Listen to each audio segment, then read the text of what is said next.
Frogbit blog. Well, hello and welcome to this week's episode of the Frogbit blog podcast. In this week, I'll be looking at people complaining about long grass again. I've got Len doing his regular slot, and I've got my regular features, I hope it hurt, Frogbit on drugs, rich people doing good eco things, and the new one that I started last time, nature is clever. It's really, really clever. Well, let's get on with it then, shall we? The Frogbit blog. Summertime and the living is easy. Everywhere's on fire and we're all gonna die. Yep, heat waves are sweeping across the globe. There's fires everywhere, but Trumpy says it's okay. It's in California, they just haven't got enough water. Well, they're not putting the water in the right places. Yes, of course. That's just the problem, isn't it? Nero, fiddling while Rome burns. And there's a report out this week that says a domino-like cascade of melting ice, warming seas, shifting currents and dying forests could tilt the Earth into a hothouse state, beyond which human efforts to reduce emissions will be increasingly futile, a group of leading climate scientists has warned. This grim prospect is sketched out in a journal paper that considers the combined consequences of 10 climate change processes, including the release of methane trapped in Siberian permafrost and the impact of melting ice in Greenland on the Antarctic. Yeah, scary stuff, isn't it? And I do try and keep positive and see the funny side of things on this show, as you know, because I don't really want to dwell too much on how it's all going horribly wrong. But there's a good chance that we're going to wipe ourselves out in the next 50 to 100 years if we're not careful. We all know, everyone listen to this, we know what we've got to do, don't we? So I'm not going to dwell on this because I'm going to try and keep it positive. But for fuck's sake, do something. Right, here's an interesting story. Back in 2016, researchers studying red-fronted lemurs in the forests of central Madagascar observed a bizarre incident. Lemurs rubbing toxic millipedes all over their genitals and anuses. I hope there's no children listening. At first, the never-seen-before behaviour was a mystery, but researchers now believe they have cracked the case. It turns out that these primates are using the millipede toxin for its medical benefits. So what happens is they rub millipede toxin on their arses. They're going to have to change the name from red-fronted lemurs to red-arsed lemurs, aren't they? And the other thing about this is we talk about all creatures being sentient. But imagine being a millipede and dying by being rubbed against the arse of a monkey. What an awful way to go. It's terrible, that. The Frogbit blog. Right, here in the UK, a group of MPs have called for highly radioactive nuclear waste to be permanently buried under national parks and areas of outstanding natural beauty, under government plans backed by a committee of MPs. Deep geological burial is seen as the only permanent solution for nuclear waste that will remain radioactive for many thousands of years and is currently stored at surface sites across the UK. Now, I've always been an opponent of nuclear power because of the safety issue and, but we need them to combat global warming. Well, look at Chernobyl and Fukushima in Japan. Well, I've just read that. Is that really called Fukushima? Is it? Is that how you pronounce it? That's how it's spelled, Fukushima. They should have just called it Fuck You Environment and be done with it. Anyway, Chernobyl and Fukushima, recent examples. I mean, 7 years after the Fukushima disaster, cleaning up remains a massive challenge and one that they're going to be reading about for decades and never mind years. Decades and decades, thousands of years, this is going to be a problem. And there's even some Greens that believe we should have nuclear power. Yeah, fair enough, you're entitled to your opinion, but I've got an idea how we can settle this. While we're into referendums and that stuff, why don't we have a referendum on it, yeah? And we use clever voting technology. They're clever, you know, all this smart voting technology. And if the majority of the country votes for nuclear power, we keep it, okay? I agree. If the majority vote for it, we keep it. But on the condition that those who voted yes, because we've got smart voting, yeah, those that vote yes for nuclear power have to agree to have a bit buried in their garden, okay? And when they move house, it gets dug up and moves with them. And let's see how fucking keen you are on it then, eh? If it's that safe, then you're not going to mind having a bit in your garden, are you? Or do you just want to pass the problem to someone else? Yeah? Vote yes to nuclear power and have your own bit of nuclear waste. Now that's fair enough, isn't it? That's democratic. Summertime, the weather is high, the grass is long, and you've guessed it, people are complaining. Remember last year I did an article where people had complained to the council that the wildflower patch in the local park was dangerous as it was a place for terrorists to hide in because, you know, terrorists, they tend to target wildflower meadows. I'm sure you've heard all the examples of terrorists shouting Allahu Akbar and blowing up some fucking daisies. Well, they're all at it now. They're not the terrorists, the people complaining. In this country, we've had lots of government cutbacks over the last decade, and councils are saving money by letting the grass grow and attracting wildflowers, and it looks lovely. But no, someone's got to have a moan, haven't they? Neighbours living in new build houses off Preston Road are outraged. Grass on a communal area has grown so high that their children get lost in it. What, do they fucking have midgets or something? I've seen the picture, it's about a foot long, but children get lost in it apparently. Residents say that the overgrown grass on a lawn in the middle of the estate has plagued the area, leaving youngsters forced to play on the pavement and injuring themselves as they have nowhere else to go. One child even got lost in the grass while playing in it, one concerned mother on the estate said.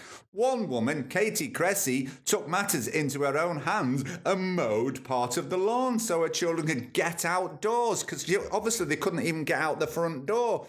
Fancy that, actually cutting the grass in front of your house so you could play in it. Brilliant, people taking the initiative. And here's another one, an infuriated dad of two. Why do we have to know how many fucking kids they've got? And anyway, an infuriated dad of two has slammed how an East Hull playing field was allowed to grow so, inverted commas, out of control, he has to wade through it in his wellies. The 35-year-old goes on the field 3 times a day with his Cocker Spaniel, Buddy. However, he has found during the walks the pooch became concealed in the overgrown playing fields and he has to resort to wearing wellies to walk through the high blades of grass. Be careful, you might even trip over them and break your neck. Another one, a West Hull man fears the shrubs outside his flat are becoming so overgrown they will eventually trap him in his home. He says this summer the greenery has not been trimmed. I'm pretty disgusted and angry at the council and deeply upset with it all. He said, the shrubs are that overgrown that I'm overbalancing while I'm trying to walk along the path and get out of my flat, which is causing me discomfort. I go to work every day and will be stopped getting in and out of my house if the plants aren't cut back, as it's too far for me to walk from the entrance. Fuck me, how would you have coped in the war? Ooh, the Germans. How are we going to manage D-Day? The fields of Normandy, they haven't been cut, have they, the sneaky German bastards? And finally, this is the last one. The papers are full of these. The last one, a Dundee dog walker furious as grass too tall for him to see his Jack Russell. Vincent said, the grass is so overgrown you can hardly see your dog at times. It is knee-high in patches. It hasn't been cut all year. He said the kids are rolling in it. It's that long. The grass is that long that the kids are rolling in it. That's shocking, isn't it? You don't know what they are rolling in. I have been told there is broken glass, but I haven't seen it myself. Anyway, the grass is that long that you haven't seen your dog, and there's a picture of him with his dog on a lead, and someone in the comments pointed out, well, why do you need to see where your dog is? You know it's on the end of a lead, you daft twat. Dear me, people will complain about anything. Come on, world, wake up. This is terrible news. People are tripping over blades of grass. Children are getting lost. Dogs can't be seen. First world problems. It's so awful. The Frogbitblog. Right, it's that time of the show where I sit down and have a chat with Len. Or should I say Sexy Len? Oh, I forgot he doesn't like me calling him Sexy Len, does he? So I won't mention the name Sexy Len ever again. But here he is. It's Sexy Len again. Oh yeah, it's Len again. Len. Ooh, Len. Oh, Sexy Len. Ooh, Len. Yeah, Len. Great Len. Okay, Lenny's back again. We actually talked about lots of things and talked about nothing all at the same time, really, didn't we? It was quite an interesting conversation. Indeed. Yeah, I think we covered quite a lot of ground there. Yes. But there was a couple of things that I felt like we touched on, but I would like to sort of cover a little bit further, if I may. Go ahead. Thank you very much. I think because obviously the focus of the environment on this podcast is a really good focus on something that both of us are quite passionate about. I think it might be good to get both of our opinions on kind of like how we might deal with that in the future. Personally, with the reading I've been doing would be that when we've actually, it feels like we're trying to, on a utopian sense, trying to fix a lot of these problems that are happening. And if we continue to do that, then perhaps like that might change the job market, and it might actually change the way that we actually start fixing things. So often at the moment we're doing things, we're fighting the fight to try and limit the impact on the environment. I think maybe in the future we might be thinking about the rebuild. So we might have to start rebuilding the rainforest, start rebuilding all of the damage we've kind of done over time. So I'm hoping my utopian view on this is that we'll actually start focus on less of fighting against like sort of the damage, but actually start rebuilding. What's it going to take? What's your view on population? Because I mean, we're going up and up, aren't we? And although if we're clever about the way that we consume food, and this isn't a vegan rant, if we all became vegan overnight, we'd have lots more land to grow stuff. But there's going to be more people consuming, isn't there? And there's a statistic out, isn't it? I think that they said the ideal population upper limit is like 2.5 to 3 billion. Now, as someone that's just got a couple of kids, do you do you sort of go, is it all right for me to do this? Is it where should we be headed? How do we limit the population, or is the Earth going to limit for us by starving half of us? I think there's a few things we could take into account there. I mean, we could take about obviously the food crisis, which, like you're saying, would be helped by people maybe being forced into having to be vegan or vegetarian. But also, we could also be better with our agriculture. Space being taken up less by cities, more by planting crops. But then we've also got things like the possibility of things like electronic bees. Yes. Pollinating our plants, making that more efficient, and it might have to be an absolute possibility. Also, we've got the wilder electronic bees. Robotic bees. One. Yeah. I mean, it's something that's often been brought up in science fiction as a possible negative thing. I mean, what would happen if? I mean, even Black Mirror covered like what would happen if they got hacked, for example. I mean, that's quite a dangerous situation. Yes. But again, if you try to look on the positive, it might be a necessity that we have to do that. It's like sort of drone bees, or even drones in the sky watering the plants. What have you? But then again, on the wilder side of things, it's been very popularised by science fiction would be to colonise space. Would probably be a lot wilder idea, but it would solve those problems where we start looking further afield for resources. An enormous amount of challenges in place for that one that I'm certainly not qualified to talk about, but it's certainly something it's a good laugh. It's a good laugh, and something that people tend to talk about there. But again, we could talk, if overpopulation is a problem, we talk about, say, the carbon footprint and the space and the level of consumption of human beings now. If that's dramatically decreased with regard to even, like we talked about in previous podcasts, venting our frustrations of consumption in a virtual environment, for example, we would consume less and also inhabit a smaller space. And we didn't talk about fashion, which in fact is absolutely massively destructive, isn't it? I never realised how destructive it was. Appalling, And I suppose the thing, when you were talking about people wearing virtual clothes, I suppose the thing is, as long as fashion designers and the fashion world can still earn a living from, there's still got to be people's allowed to be creative. But presumably people still would be designing virtual clothes. Indeed, virtual fashion designers. Exactly the same thing as writing a book. You're writing an ebook instead of a paper book. You're designing avatar clothes over actual clothes, and often these clothes are already before made into fabric designs, are actually being created in 3D environments using things like tilt brush and virtual reality and things like that. So it's a very transferable skill that's already in fruition, right? Which is quite interesting. Did we actually talk about anything that you came in to speak about? A bit, Right. I think. But, it's always fun. No. I've enjoyed it as well. I mean, if I had time to talk about a little bit around the human modifications that we were talking about again for the future, it was quite interesting. Yeah. I'll tell you what, we're more or less done another 5 minutes, so why don't we, next programme, we'll definitely talk about human modifications. Well, just while we've got a couple of minutes, I know you mentioned about nomads, didn't you? Right, nomads. digital nomads. Digital nomads, rather, yeah. There was an article by John Harris in The Guardian about it as well a while back, so it's obviously something that, is a possibility of the future. Indeed. I mean, what was the reading that you did around that you found interesting? What was the... Well, just the fact that you'd mentioned it and I'd not heard it before and realising it, I was wondering, whether people would ever accept that, whether future generations would be fine not having a settled place, or whether there is something within human nature that maybe when we get to a certain age we go, I'm sick of moving around. Will there be a future world where people actually go, no, I can be constantly on the move, I don't have to live in one place? I think that's a distinct possibility, and I think that at the moment we have no point of reference for this at all, because it's so new that it tends to be a younger generation, sort of 20s, 30s, are actually doing the digital nomad kind of style.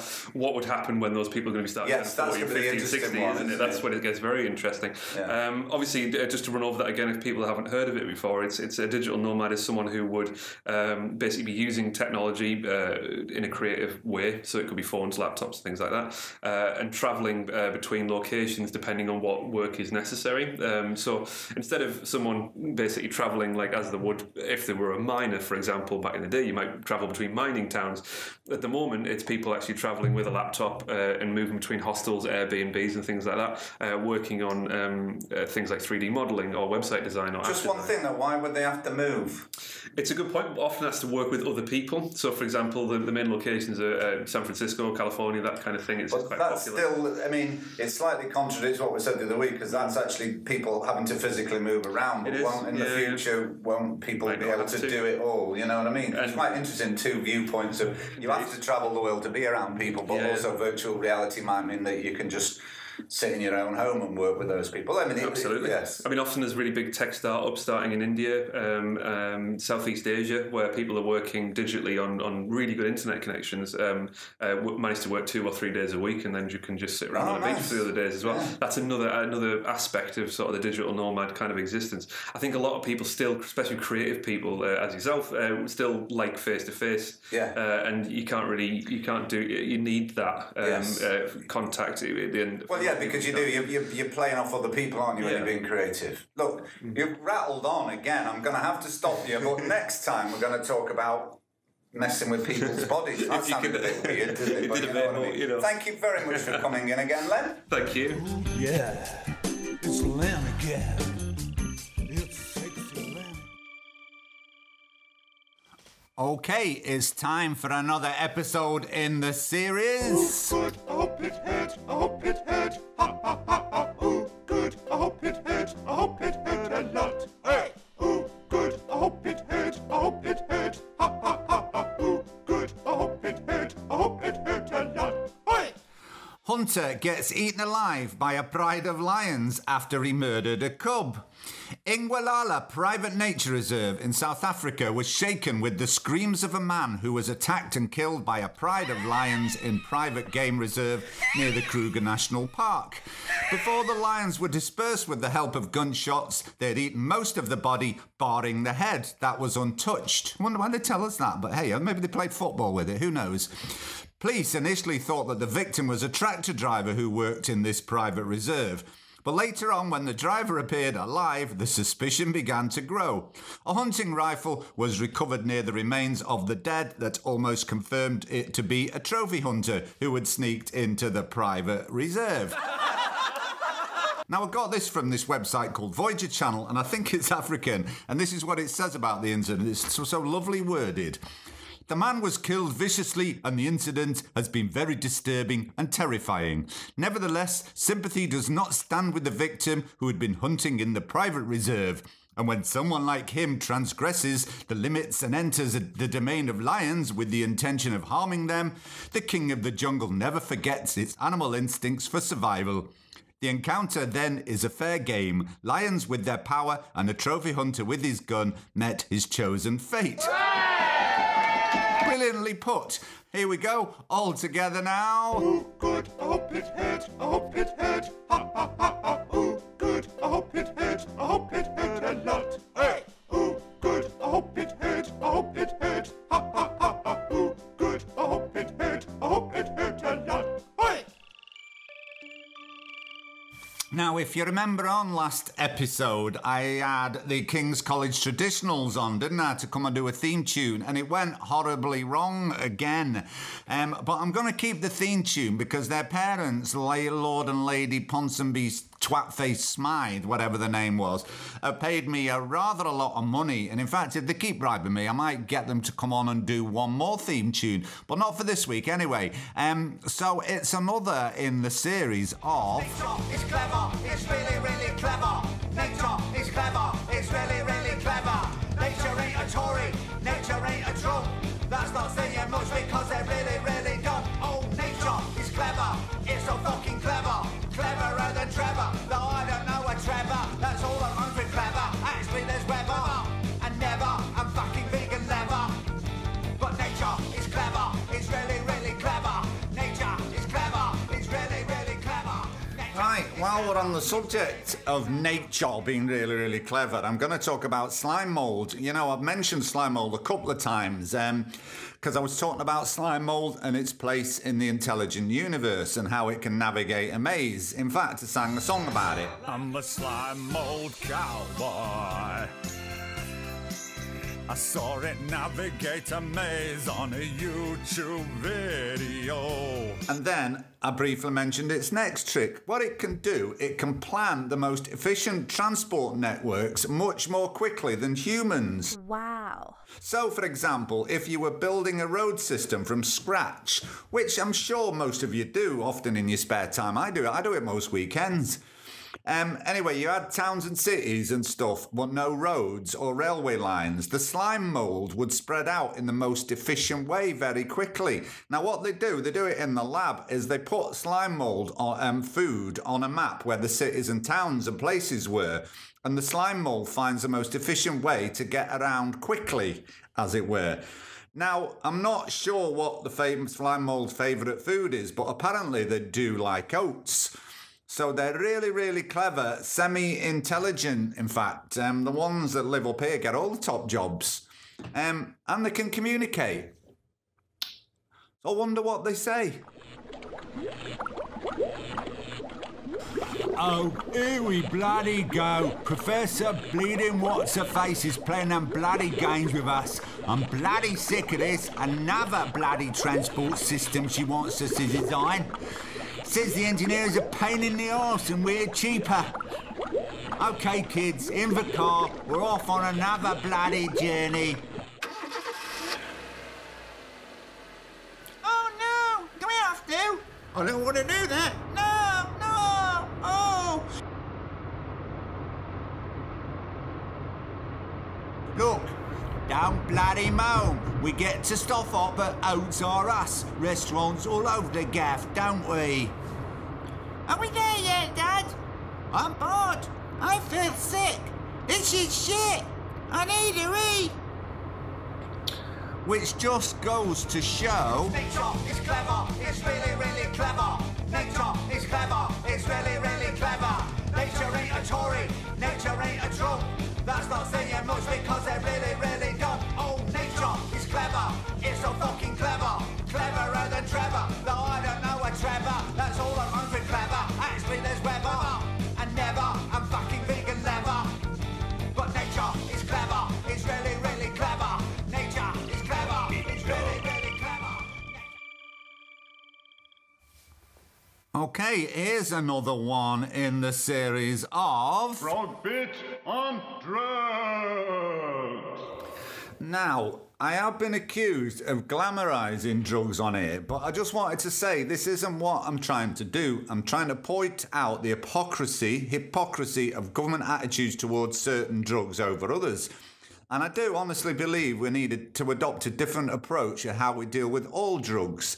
More and more countries are adopting a new approach and making drug taking a health issue and not a criminal issue. You know, Canada are doing it, Portugal are doing it, lots of American states are doing it in terms of cannabis, and Britain lags way behind. And remember, just an example, I've been talking about Billy Caldwell, you know, the lad who has seizures unless he gets cannabis oil, and his mum went and got some from Canada and it was taken off him. But then the Home Office relented and said he could have it after all. So they sent it over to Northern Ireland where he lives. And guess what? The health authority have decided he can have it as long as it's administered at hospital twice a day. That's 2 4-hour round trips to give him a dab of cannabis oil. Something that his mother has done many times. The kid is autistic and needs to be settled at home, but in order for him not to die from a seizure, they expect him to spend hours every day in a car over getting a little drop of cannabis oil. Really? You know, that deadly, dangerous cannabis oil? The one that doesn't get you high, the one that's prescribed all over the world. I mean, no wonder, for example, I can't speak about any other country, but no wonder people have a lack of respect for drug laws, when you have the ridiculous situations like this. Not only that, not only cannabis, there is also growing evidence that other drugs, such as psychedelics, can help with serious medical conditions. And this help is being held up by this prejudice and by these current drug laws that we have at the moment. There's lots of examples. Right, now here's an example. From chaos to calm, a life changed by ketamine. For 6 years now, life has been really good for James. He's got a great job as a creative director of an advertising firm in New York City. He enjoys spending time with his wife and kids. And it's all been possible, he says, because the past 6 years he's been taking ketamine. Before ketamine, James was unable to work or focus his thoughts. His mind was filled with violent images, and his mood could go from ebullient to dark in a matter of minutes. Ketamine helped me get my life back, says James, who has asked that we do not use his last name to correct his years. Well done, James Smith. I think that's a good idea. Just a joke, I just made that up.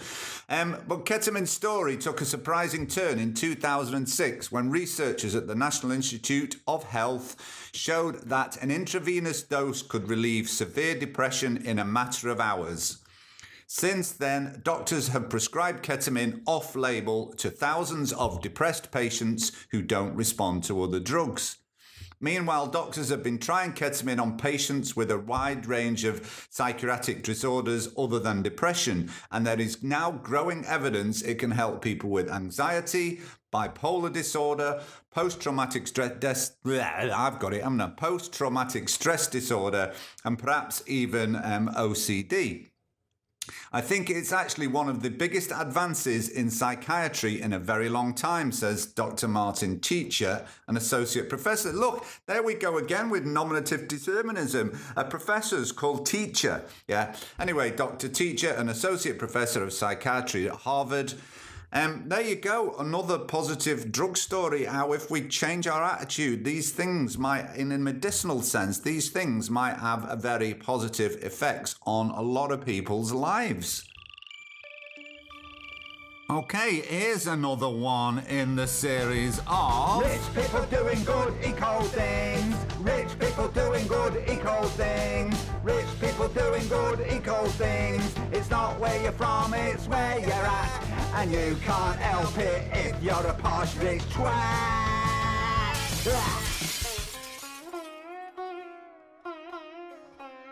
It's 1967, man. Psychedelic Britain is in full swing. A counterculture magazine called Oz becomes a big part of the UK underground hippie scene. Turn on, tune in, drop acid, and read Oz magazine. They'll probably not just after you've dropped the acid, to be honest, because it'll take you forever to read it. Anyway, one of the editors was a bloke called Felix Dennis, and in 1971, the magazine became part of an infamous... Or is that just famous? I don't know, infamous and famous, I don't know the difference. Anyway, the magazine, Oz, was part of this famous obscenity trial where the editors received huge jail sentences. Felix Dennis got slightly less one as a judge said he was a bit thick. And this probably hurt Felix. The sentences were just drastically reduced, and Felix Dennis went on to be a hugely successful publisher of magazines. He apparently wasted £100 million on drugs and women. Well, when I say wasted, that's just an opinion of the article writer, though, yeah? And he said, it was really dumb and I'm glad I stopped, but I can't deny it was a wonderful thing to do. But anyway, apparently, after seeing 4 trees in Soho Square in the 60s, he became obsessed with them. Now, whether that's tied in with him taking acid, who knows, but maybe they spoke to him. Hey, plant some more of us, you drug-taping hippie fucker. Is what they might have been saying. But whatever they were saying, it obviously worked. He planted his first tree in the 90s and then he set up the Heart of England Forest Charity dedicated to planting a substantial native broadleaf forest in Warwickshire. By 2013, he ceremoniously planted the millionth tree. Million trees, yeah? And by this point, he had throat cancer and died a year later. By the time of his death, he had planted the trees over 3,500 acres. And this is what he said. I am busy planting England's first broadleaf forest for hundreds of years, so it means I do not make as much money as I should, but I am happier for it, he remarked. Before he died, obviously, unless there was a seance, but no, that would be daft anyway. And in his will, he wanted the sale of his publishing empire to go to building more woodland, yeah? Which was around 150 million quid. And the last thing he said was, I hope that long after I'm dead, the charity I founded will one day be the proud possessor of 25,000 acres of woodland planted with 10 million native broadleaf trees completely open to the public. And a line, he was also a poet, and a line from one of the poems he wrote says, whoever plants a tree winks at immortality. Felix Dennis, well done that man. A great example of rich people doing good eco things. Rich people doing good eco things. Rich people doing good eco things. It's not where you're from, it's where you're at. And you can't help it if you're a posh rich twat. Right, that's all I've got time for. I hope you enjoyed the show, and I'll be back in the next week or two because I'm on my holidays. I don't know how long it's going to take me. If it's raining, I'll do more, and if it's sunny, I'll be out there getting a suntan and playing with the birds and the bees and the flowers and the trees. But anyway, enjoy yourselves. Thanks for listening. Bye. Frogbitblog. Frogbitblog.